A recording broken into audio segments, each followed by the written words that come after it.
नमस्कार दर्शक बंधु आज हूँ 19 फेब्रुआरी गुरुवार। चलतु आज दिनर किछि मुख्य खबर उपरे नजर पकाइबा।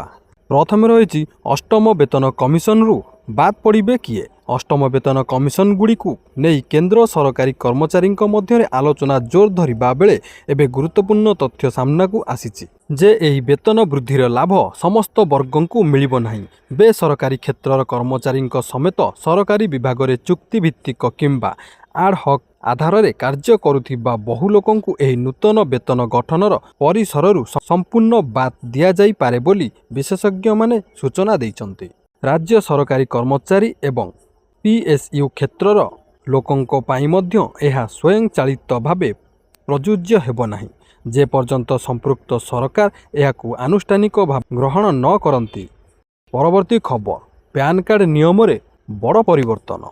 देशर टिकस व्यवस्था को अधिक स्वच्छ करिबा पई आयकर विभाग पैन कार्ड नियम रे एक बड़ धरणर परिवर्तन आनिबाकु जाउछि। नूतन ड्राफ्ट अनुसार एबे बैंक रु गोटिए आर्थिक वर्ष रे देश 10 लाख रु अधिक टंका उठाइले किंबा जमा कले पैन कार्ड बाध्यतामूलक हेब। पूर्वरु जे कोनोसी मूल्यर गाड़ी किनिबा पई पैन दरकार हेउथिबा बेले एबे 5 लाख रु अधिक मूल्यर गाड़ी पई एहा आवश्यक हेब। सेहिपरि जमी किनिबा एवं बड़ होटेल बिल बाई मध्य सीमा वृद्धि करा जाइछि। आगामी एप्रिल 1 रु लागू हेबाकु थिबा एही नुआ नियमर साधारण लोकंकु केते आश्वस्ति देब। परवर्ती खबर बैंक को आउ दौड़ंतु नहीं। पेटीएम रे आईएफएससी आजिकालीर डिजिटाल जुगरे प्रत्येक बैंकिंग कार्य पाई बैंक को दौड़िबा परिवर्ते आपण पेटीएम माध्यम रे मात्र किछि सेकेंड रे निज बैंक शाखार आईएफएससी कोड सहजरे जानी परिबे। ऑनलाइन टंका कारोबार जथा एनईएफटी किंबा आरटीजीएस पई यही 11 अंक विशिष्ट कोड अत्यंत जरूरी होइथिबा बेले एबे पेटीएम निज प्लेटफॉर्म रे एक स्वतंत्र टूल प्रदान करिछि जहा आपणक पई बहुत सहायक हेबो। एथिपई पेटीएम वेबसाइट रो टूल्स विभाग को जाई बैंक नाम और शाखा चयन कले तुरंत स्क्रीन रे सठिक कोड प्रदर्शित हेबो जहा बैंक जीवार झंझट को संपूर्ण दूर करदेव।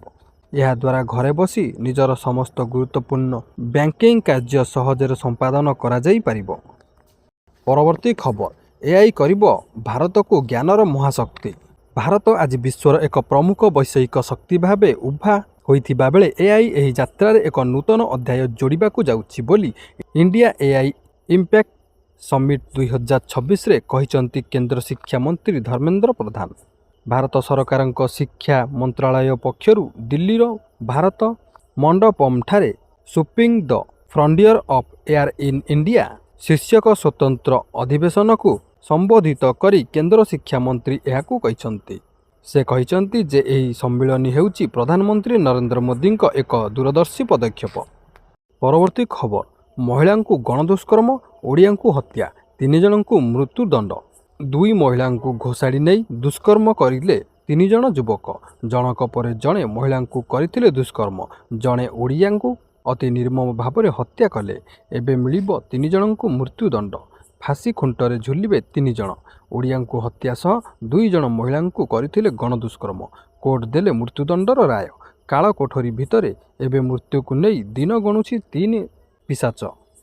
परवर्ती खबर भारत में निर्माण हेबो H125 हेलिकॉप्टर। भारत में निर्माण हेबो H125 light utility helicopter. Bengaluru रे टाटा कंपनी सहयोग में निर्मित हेलिकॉप्टर प्लांट वर्चुअल उद्घाटन करिसंती प्रधानमंत्री मोदी और फ्रांस राष्ट्रपति इमानुएल मैक्रोन। यह सहित भारत फ्रांस बंधुतार नुआ अध्याय आरंभ होइछि।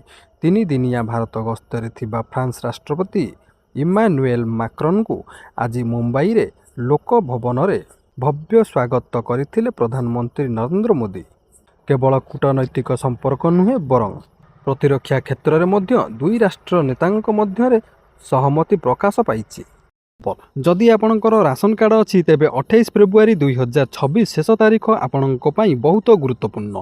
सरकार स्पष्ट करिसंती जे राशन कार्ड ई-केवाईसी एवं आधार लिंक बाध्यतामूलक। जदि एही काम ठीक समय रे न करा जाए तेबे आपणकु आ मिलिबो नाही राशन।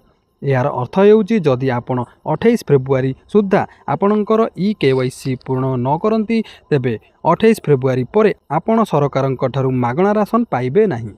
परवर्ती खबर क्षमता को आसु आसु बीएनपी रो बड़ एक्शन। बांग्लादेश निर्वाचन में बांग्लादेश नेशनलिटी पार्टी बा बीएनपी बहुमत हासिल करिछि एवं मंगलवार दिन बीएनपी मुख्य तारिक रहमान प्रधानमंत्री भाव में शपथ ग्रहण करिवे। तांको सहित कैबिनेट मुख्यमंत्री मध्य शपथ ग्रहण करिवे। शपथ समारोहर गोटे दिन पूर्व बीएनपी संख्यालघुक विरुद्ध रे हिंसा एवं निर्वाचन समय हिंसा अभियोग अभियुक्त नेता मानक विरुद्ध गुरुत्व कार्यानुष्ठान ग्रहण करिसंती। परवर्ती खबर शीत भितर 3 दिन छेचिब।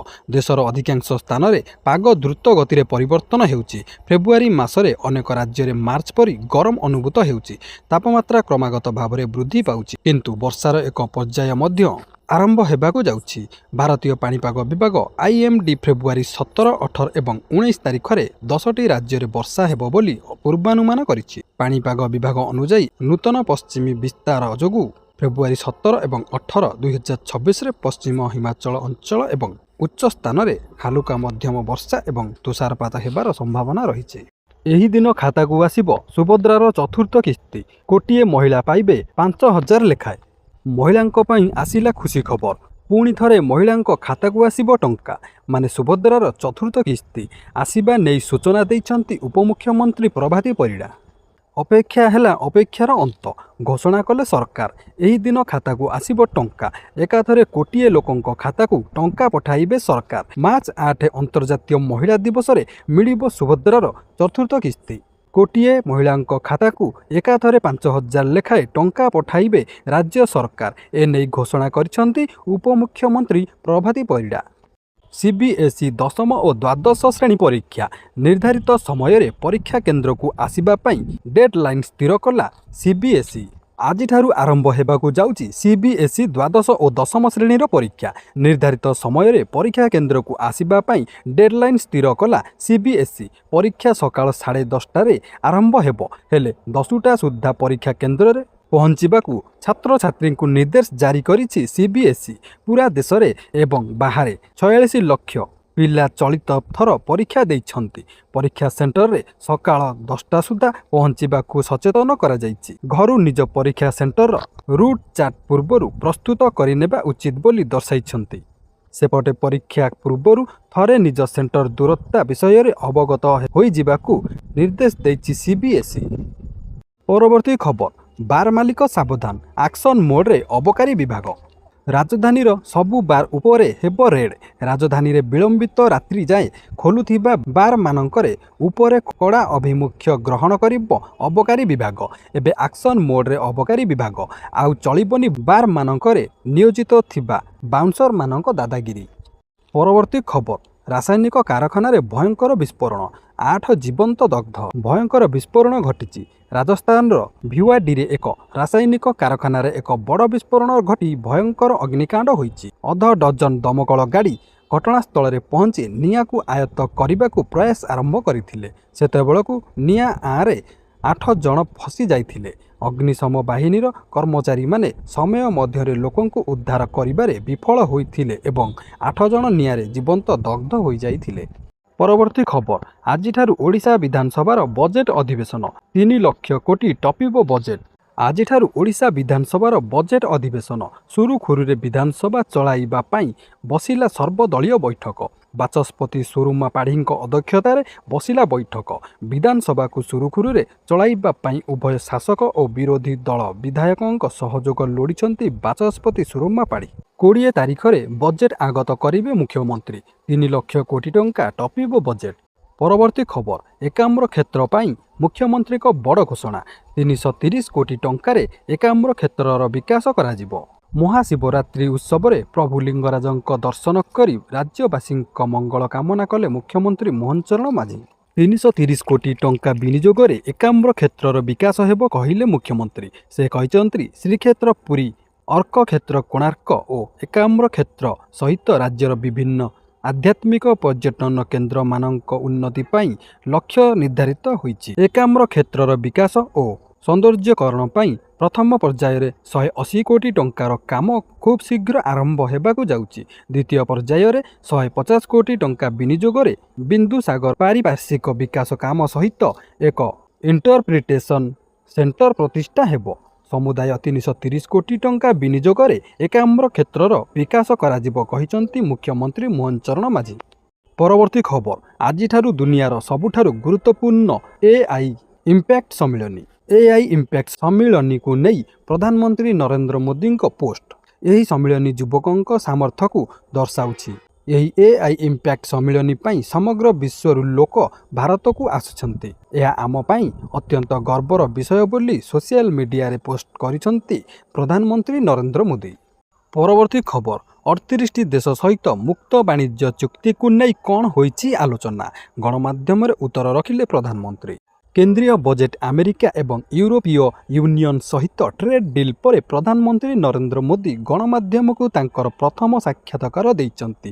ନ୍ୟୁଜ୍ ଏଜେନ୍ସି ପିଟିଆଇ ସହିତ କଥାବାର୍ତ୍ତା କରି ପ୍ରଧାନମନ୍ତ୍ରୀ ମୋଦି କହିଛନ୍ତି ଯେ ଭାରତ ଦୃଢ଼ ଉତ୍ପାଦନ କ୍ଷେତ୍ର, ସେବା କ୍ଷେତ୍ର ଏବଂ ଏମ୍ଏସ୍ଏମ୍ଇ କ୍ଷେତ୍ର ଭାରତକୁ ନିଜସ୍ୱ ସର୍ତ୍ତରେ 38ଟି ଦେଶ ସହିତ ମୁକ୍ତ ବାଣିଜ୍ୟ ଚୁକ୍ତି ବା ଫ୍ରି ଟ୍ରେଡ୍ ଏଗ୍ରିମେଣ୍ଟରେ ପ୍ରବେଶ କରିବାକୁ ସକ୍ଷମ କରିଛି। ପରବର୍ତ୍ତୀ ଖବର, ଏହି ଦିନ ମିଳିବା ପାଇଁ ଯାଉଛି ପିଏମ୍ କିଷାନର 22ତମ କିସ୍ତି। ମିଡିଆ ରିପୋର୍ଟ ଅନୁସାରେ ହୋଲି ପର୍ବ ପୂର୍ବରୁ ସରକାର ଚାଷୀମାନଙ୍କୁ ଏହି ଉପହାର ଦେବାକୁ ପ୍ରସ୍ତୁତି କରୁଛନ୍ତି। ପ୍ରଧାନମନ୍ତ୍ରୀ କିଷାନ ଯୋଜନାର 22ତମ କିସ୍ତି 24 ଫେବୃଆରୀ 2026 ପରେ ଯେକୌଣସି ସମୟରେ ଜାରି ହୋଇପାରେ ବୋଲି ଆଶା କରାଯାଉଛି। ଯଦିଓ ସରକାରଙ୍କ ଦ୍ୱାରା ଏପର୍ଯ୍ୟନ୍ତ କୌଣସି ସରକାରୀ ତାରିଖ ଘୋଷଣା କରାଯାଇନାହିଁ, କିନ୍ତୁ ପୂର୍ବ କିସ୍ତିର ଆଧାର ଏବଂ ପର୍ବର ସମୟକୁ ବିଚାର କରି ଏହା ବିଶ୍ୱାସ କରାଯାଉଛି ଯେ ହୋଲିର ଆନନ୍ଦକୁ ନଷ୍ଟ ନ କରିବା ପାଇଁ ସରକାର ଏହି ସମୟ ମଧ୍ୟରେ ଟଙ୍କା ହସ୍ତାନ୍ତର କରିପାରନ୍ତି। ପରବର୍ତ୍ତୀ ଖବର, ସୁନା ରୂପା ଦରରେ ଭୟଙ୍କର ହ୍ରାସ।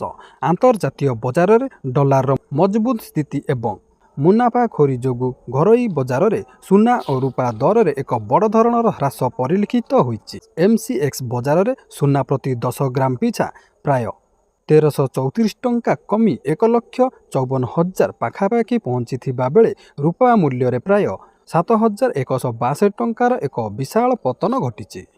ପରବର୍ତ୍ତୀ ଖବର, ଜମି ରେକର୍ଡ ପାଇଁ ଆସିବ ବ୍ଲକ୍ ଚେନ୍। ଦେଶରେ ଜମି ଜମା ଏବଂ ସମ୍ପତ୍ତି ବିବାଦର ସମାଧାନ ପାଇଁ ବ୍ଲକ୍ ଚେନ୍ ଟେକ୍ନୋଲୋଜି ବ୍ୟବହାର କରିବାକୁ ସଂସଦରେ ଏକ ବଡ଼ ଦାବି ଉଠାଇଛନ୍ତି ଆପ୍ ନେତା ରାଘବ ଚଡ୍ଡା। ତାଙ୍କ କହିବା ଅନୁଯାୟୀ ବର୍ତ୍ତମାନ ଭାରତରେ ଜମି ରେକର୍ଡ ବ୍ୟବସ୍ଥା ଅତ୍ୟନ୍ତ ଅବ୍ୟବସ୍ଥିତ ଥିବାରୁ ସାଧାରଣ ଲୋକେ ଦଲାଲଙ୍କ ଶୋଷଣର ଶିକାର ହେଉଛନ୍ତି। ଦେଶର ମୋଟ ସିଭିଲ୍ କେସ୍ରୁ ପ୍ରାୟ 66% କେବଳ ଜମି ବିବାଦ ହୋଇଥିବା ବେଳେ 45% ସମ୍ପତ୍ତିର ସ୍ପଷ୍ଟ ମାଲିକାନା ନାହିଁ। ତେଣୁ ଏକ ଜାତୀୟ ବ୍ଲକ୍ ଚେନ୍ ସମ୍ପତ୍ତି ରେଜିଷ୍ଟର ମାଧ୍ୟମରେ ସମସ୍ତ ତଥ୍ୟକୁ ସମ୍ପୂର୍ଣ୍ଣ ସୁରକ୍ଷିତ ଏବଂ ଟ୍ରାନ୍ସପରେଣ୍ଟ ରଖାଯାଇପାରିବ ବୋଲି ସେ ଯୁକ୍ତି ବାଢ଼ିଛନ୍ତି। ୟୁଏଇ ଏବଂ ସ୍ୱିଡେନ୍ ଭଳି ଦେଶରେ ଏହି ଟେକ୍ନୋଲୋଜି ସଫଳ ହୋଇଥିବା ବେଳେ ଭାରତରେ ଏହା ଲାଗୁ ହେବା ଉଚିତ। ପରବର୍ତ୍ତୀ ଖବର, ଅଷ୍ଟମ ବେତନ କମିଶନକୁ ନେଇ 3ଟି ବଡ଼ ଅପଡେଟ୍। ଅଷ୍ଟମ ବେତନ କମିଶନକୁ ନେଇ କେନ୍ଦ୍ରୀୟ କର୍ମଚାରୀ ଏବଂ ପେନ୍ସନଭୋଗୀଙ୍କ ପାଇଁ ଏକ ବଡ଼ ଅପଡେଟ୍ ଆସିଛି, ଯାହାଦ୍ୱାରା ଦରମା ଓ ପେନ୍ସନ ବୃଦ୍ଧି ପ୍ରକ୍ରିୟା ଆହୁରି ତୀବ୍ର ହେବାର ସମ୍ଭାବନା ଦେଖାଦେଇଛି। ସରକାର ଅଷ୍ଟମ ବେତନ କମିଶନରେ କୃଷ୍ଣା ଭିଆରଙ୍କୁ ନୂଆ ଡାଇରେକ୍ଟର ଭାବେ ନିଯୁକ୍ତି ଦେଇଛନ୍ତି। ଏଥିସହ ସରକାର ମାଇଗନ୍ ପୋର୍ଟାଲ ମାଧ୍ୟମରେ ଦରମା ଏବଂ ଫିଟମେଣ୍ଟ ଫ୍ୟାକ୍ଟର ବୃଦ୍ଧି ନେଇ କର୍ମଚାରୀମାନଙ୍କ ଠାରୁ ପରାମର୍ଶ ମାଗିଛନ୍ତି, ଯାହାର ଶେଷ ତାରିଖ ମାର୍ଚ୍ଚ 16, 2026 ରଖାଯାଇଛି। ପରବର୍ତ୍ତୀ ଖବର, ବେରୋଜଗାରଙ୍କୁ ମାସକୁ ମିଳିବ 1500 ଟଙ୍କା। ବେକାରୀ ସମସ୍ୟାର ସମ୍ମୁଖୀନ ହେଉଥିବା ଯୁବପିଢ଼ିଙ୍କୁ ଆର୍ଥିକ ସହାୟତା ଯୋଗାଇ ଦେବା ଉଦ୍ଦେଶ୍ୟରେ ଉତ୍ତରପ୍ରଦେଶ ସରକାର ଏକ ବଡ଼ ପଦକ୍ଷେପ ଗ୍ରହଣ କରିଛନ୍ତି। ମୁଖ୍ୟମନ୍ତ୍ରୀ ବେରୋଜଗାରୀ ଭତ୍ତା ଯୋଜନା ଆରମ୍ଭ କରିଛନ୍ତି। ଏହି ଯୋଜନା ମାଧ୍ୟମରେ ପାଠପଢ଼ା ସମାପ୍ତ କରି ଚାକିରି ଖୋଜୁଥିବା ଯୋଗ୍ୟ ଯୁବକ ଯୁବତୀମାନଙ୍କୁ ମାସିକ 1,000ରୁ 1,500 ଟଙ୍କା ପର୍ଯ୍ୟନ୍ତ ଆର୍ଥିକ ସହାୟତା ସିଧାସଳଖ ସେମାନଙ୍କ ବ୍ୟାଙ୍କ ଆକାଉଣ୍ଟରେ ପ୍ରଦାନ କରାଯିବ। ଏଥିପାଇଁ ଆବେଦନକାରୀଙ୍କ ବୟସ 21ରୁ 35 ବର୍ଷ ମଧ୍ୟରେ ହୋଇଥିବା ଆବଶ୍ୟକ ଏବଂ ପାରିବାରିକ ଆର୍ଥିକ ଆୟ 2.5 ଲକ୍ଷରୁ କମ୍ ହୋଇଥିବା ଦରକାର।